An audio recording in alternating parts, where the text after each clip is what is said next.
Sono molteplici i fattori che hanno determinato un rallentamento sui tempi del cantiere del San Francesco a Rapallo. L'amministrazione tuttavia non si scoraggia e attende l'arrivo delle travi che consentiranno di ricoprire il corso d'acqua e riaprire la circolazione viaria.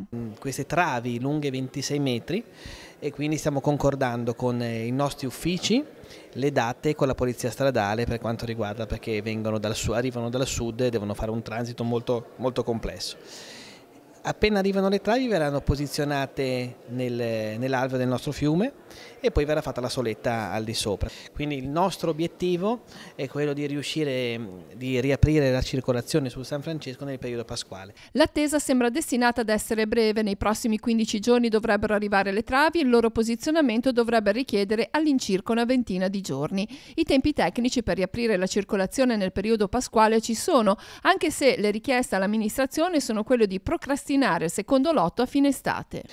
Io ho ascoltato la città e la città mi chiede, soprattutto i commercianti, di finire il primo stralcio del primo lotto e poi magari di interrompere per qualche mese e ricominciare a settembre-ottobre.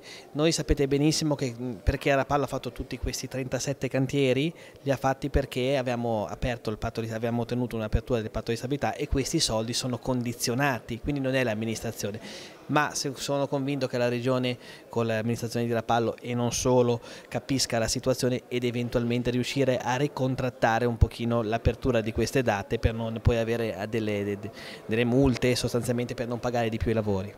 In contemporanea si sta lavorando allo sgombero dei relitti delle imbarcazioni spiaggiate nel Golfo di Rapallo, cruciale la rimozione dello yacht Sueño.